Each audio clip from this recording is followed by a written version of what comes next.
Welcome back to another episode of Will and Town Talks. I'm Tristan Ramnath, I'm Jack Cook. and this is our special guest, Jithu Sajeevan. So to start off, how'd you get into chess? Because your company is Digg Chess. So Yeah, what sparked your interest in that? sure. So my story is I'm from India, so I was born there, and it's a funny story on how I got into chess because it was fifth grade, and I was not necessarily the best student. I was kind of getting in trouble, kind of all over the place, wasn't into anything. And my mom was like, and I was actually a kid that was getting in trouble all the time. Like I would get into fights or just do stuff I'm not supposed to, and principal always call me, my mom, and bring me home. So my mom was like, you gotta find something that you like. And she was going through the options, and she said chess, and I'm like, hell no. Like I thought chess was like the most nerdiest thing. Don't want to be part of it, right? But mom was like, no, we're gonna go to this. There was like a free chess club that used to meet once a week in India, and I remember I do not want to go, like to a point where I wouldn't want to leave my house. And my mom had to drag me, and I was crying along the way. I'm like, I don't want to go, I don't want to go. And she dragged me to this club. I still remember that day. And there was like another, 40 people there. And I was like, there's just a lot of people, I don't want to be there. But then second I walked in, I saw the instructor, and then he started talking about the pieces.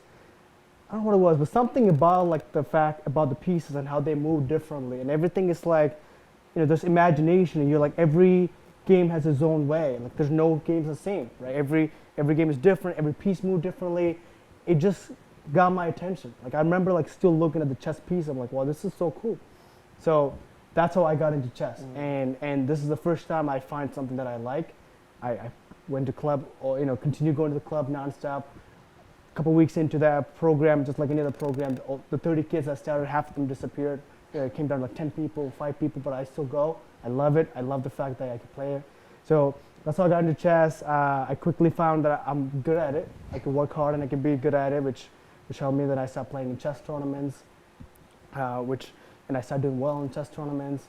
And then I came here and I did the same thing. I played in tournaments, and it became part of my life very quickly. So that's how I got into chess. So playing in tournaments in both India and the U.S., Yeah. what is the biggest difference between the two areas when Yeah. playing competitively? It's a good question.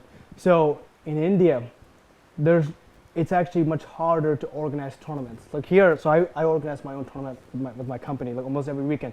It's not that, it's very easy here. Mm-hmm. Over there, it's like there's too much funding you need to even host a simple tournament. Like you need to get approved by the national organization, and you have to put up like $50,000. So like it was a big deal. So what that means is there's not that many tournaments, right?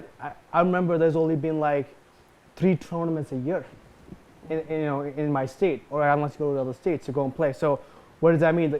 Every tournament is super competitive, extremely competitive, right? Because like all these kids want to play. And there was a lot of unrated tournaments. So the difference is in chess, the way you determine how good you are is by rating, chess rating, right? Like there's a US chess rating. So, and that, every time you win your game, your rating goes up. Every time you lose your game, your rating goes down. And that tells like how good you are. So over there, to make those tournaments rated, it was expensive, so it was more competitive. Or here, almost all the tournaments are rated. So basically the difference is over there, more competitive, less tournaments. Here, less competitive because it's more often. It's more easy for you to play and improve your rating. So that was the biggest difference. And you host your own tournaments at Yep. Digg Chess. I So do. how would you say like a kid who really wants to join, like how would you say they enroll or enlist in? Yeah, so like I run a lot of programs in Weston and Westport area. We do classes. We do chess after school, and at a lot of the public schools and private schools. And so we do classes there. Kids come to us. We run our own programs, different days, different towns. And then the idea is we teach them these moves, different strategies, help them play in our tournaments, which happens on the weekend, right? So the kids come to our classes during the week, and they're playing our tournaments on the weekends, right? And then and so the reason why I started this whole company is because when I was growing up playing chess, one, I couldn't afford a coach, play. So and that took me a while to like learn all the different things. And I didn't have the opportunity to play in tournaments like I did. So the whole idea with Digg Chess, we offer people a lot of classes, a lot of chance for them to improve, and then also play in tournaments. And the reason why you play in tournaments is to improve your rating and get better at chess. So obviously you've made a big path in your life through Yeah. chess. And do you encourage the kids in your your Dig team to make their own paths through chess? Yeah, absolutely. No, we helped out. Chess. Like I don't want like every single my kids to be like nationwide chess players.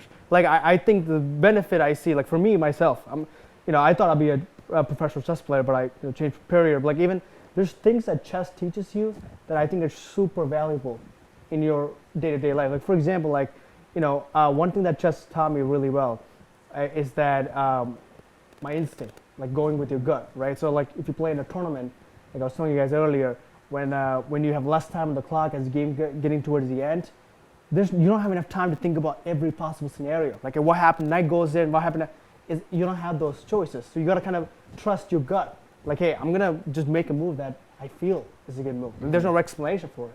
And that kind of helped me with my real life and with the business I run. Is that a lot of times I make a decision because that's what I believe in, right? And so chess taught me how to believe in my instinct. And I used to not be a patient kid at all. Like in chess, like some of the tournaments you play, like one thing notice as you get better in chess, your games get longer, right? If you're a kid, just like if you're like so new to chess, you might get it's very common your game ends in like 4 moves. You get 4 move checkmate, it's common, right? Mm-hmm. But as you get better, your games get longer. Like now when I play in tournaments, each of my game lasts for like 6 hours, right? And you just sit there and think. You can't go on your phone or walk around. You just like sit there and think. Mm-hmm. And it allows me to be patient and think more. That was the other big things I learned. So, I helped many kids like not only with get better at chess, I helped them get scholarships, get them into high school, help them think properly, like how to apply. Like I have a lot of kids that are like, they do other things. So I have kids that do football. So I kind of make them think like, hey, chess like football. I'm telling like, hey, treat your pawns like your defenders, like with football, right? Like think about like what happened if it goes there. Like it's always planning ahead. So I always try to help them win one way or another and try to use this chess in their own life. And what that means, getting scholarships. Like I had a kid, actually he graduated from Wilton High.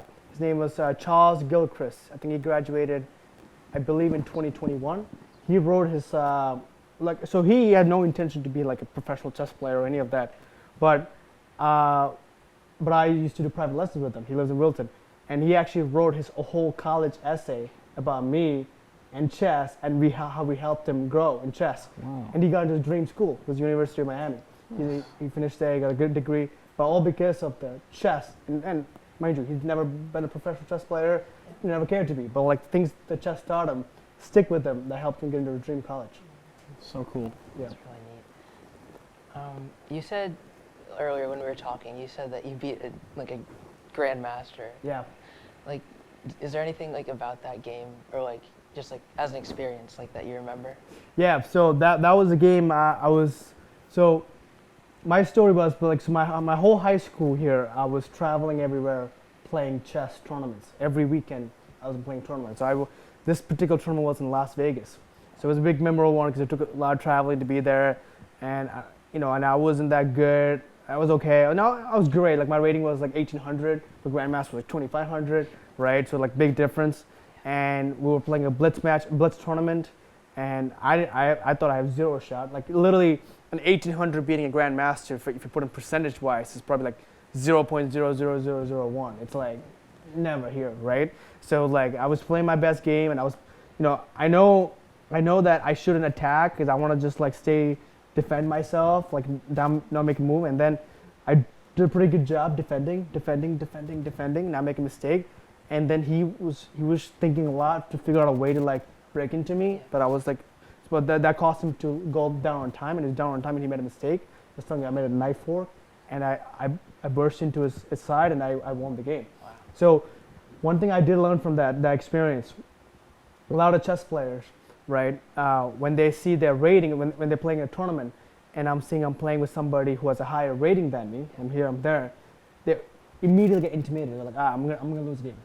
There's no way I'm gonna beat this person, right? So like one thing I always tell the kids is that, hey, don't worry about rating. I'm telling you, I have countless examples of people beating higher rated players all the time. So that was one thing I struggled as a chess player.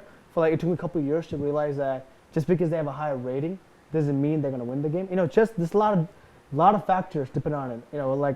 It's like you you have to sleep well the night before. If you're tired, you stayed up, you get to sleep, you're not going to play your best game. Regardless of how many hours you practice and you prepare for the tournament, you're not going to play your best game. Or like if you don't eat right, and that was the big thing. I didn't realize at the beginning, like I remember like in chess tournaments, I would go and eat like burgers, carb, right? And that made me tired, especially when you play 6-hour games. I was so tired, I was like falling asleep in the game, and that made me like not able to focus. So what I'm trying to say is just because somebody's higher rated than you, doesn't mean they can have a bad day. People have a bad day all the time, right? So like don't look at the rating, don't worry about like what the rating is, just play your best game. You never know what's gonna happen. So obviously, you just talked about beating a grandmaster. That's crazy. Yep. A crazy feat that I'm Yep. sure not many of us in the Wilton High School Chess Club will accomplish. Yep. But what would you say is the hardest part about chess? Is it having the confidence? Is it the mental discipline? Is it the unpredictability of your opponent? What do you think it is? Yeah, it's a good question. So I think chess, I think the area where the chess can get very brutal is that unlike other sports, let's say for example like soccer or something, right? Like you're playing with another team, you score 3 goals, your opponent scores 0 goals, and there's 30 seconds left in the time. The team with the 3 points is gonna win, right? There's no way coming back in 30 seconds, almost impossible, right? You put that in chess perspective, right? You and I playing, you're winning by a lot. You have a queen, you're my queen. I don't know, I'm down a queen. I can still win the game.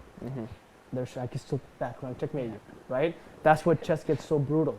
There's no thing like, people always tell you like, oh, I was winning the game, then I lost. But you never know what's gonna happen with chess until it's done. Like, so many games I played in my life where like, I was winning, like I'm telling you, my games are like 6 hours long, right? So I'm like, I worked so hard for first 5.5 hours. I made all the right things, all the right moves. I got the extra piece, right?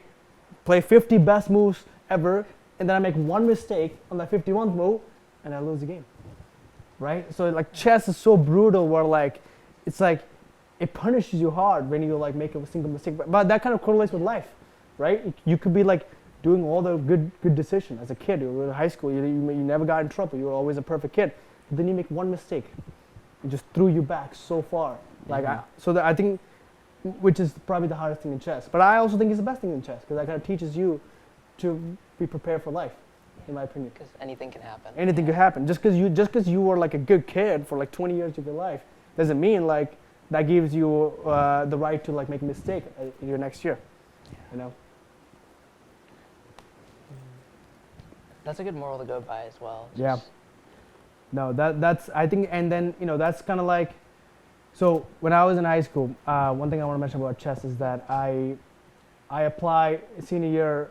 I applied to a lot of scholarships, okay, and I remember I applied to about 55 scholarships, and I won about 40 of them, and every single one of them I wrote a story about my chess, how chess helped me. I even won in my town. I went to school, it's in Bristol.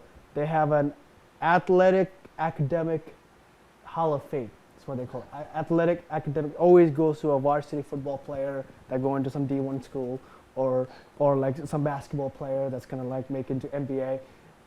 When I was in school, that was the first year, I got the award that was non-related to the major sports because of the chess, right? I mean, I'm not telling you should make your chess like your life, but that's an example I'm telling you. Like, you guys all have your own thing, right? It could be chess, it could be your own thing. Believe in it, because people make fun of me all the time. Like, you're not gonna do anything with chess. You're not gonna get, guys. I went to school, UConn, University of Connecticut, 4 years, $0 out of my pocket. I didn't pay a single dollar in tuition. In fact, first 2 semesters, I got too much of a scholarship. They actually paid me. I got enough money. I got money back to pay for my own personal stuff. I got money back that I could pay for the semester. It's amazing. So that's what chess did to me. Like, I was able to take a thing that I loved, build a business, and also use for my own academic achievements and everything. So one last thing before we wrap it up. I have Yeah. one more question. Is there anything you have to say to, we have a chess club here at Wilton High School. Is there anything you have to say to, current younger chess players or up-and-coming chess players or anything like that? Yeah, so, if you love chess, the biggest thing is just keep playing chess, right? I mean, there's no better way to get better than just playing chess. I mean, it sounds so simple. Like, I mean, you could be doing puzzles and all that stuff, but if you just play every day and you keep playing, consistent about it, and it's with anything else, you're gonna get better at chess. And and you learn all the stuff. People always think, oh, I gotta go and read this book. I gotta go do these puzzles. Like, if you just keep playing chess like 4 or 5 games a day and you keep playing, you're gonna get really good. And just look at your game. Look at like a lot of these chess.com. It's so easy for you to analyze your own games. See what did you do wrong. Because a lot of times, if you feel like you're stuck at a level, like you're stuck at 800, and you feel like I can't cross 1,000. It's probably because you're making one mistake, and you just keep happening all the way. It could be like you blundering your knight in the middle of the game, right? And so you just need to like look at it. And that's where like having a coach helps a lot. But even if you don't have a coach, if you have a friend that plays chess too, just like look at each of the games. Like, all right, what's the mistake that you keep making? Like if you could just for you to go to the next level in chess, always like when I coach private lessons, always like one small thing they're doing wrong. We just need to fix it, and they go to the next level. Awesome. All right. Actually, yeah. Sorry. Would you say having like a coach, like or joining like a chess team, would that like speed up the process rather than just like analyzing your own games? I think the right coach could help you. Yeah, the right coach that can look at your game and tell you what you need to do, and point out your mistakes. Right, like what exactly you're doing wrong.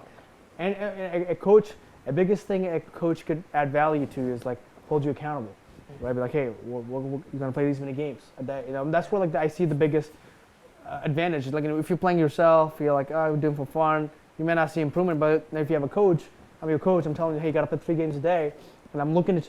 And next time you and I see, I'm looking at your game records, making sure you play 3 games a day, and I'm holding you accountable, saying that you better play 3 games a day. Me just doing that, you will get better.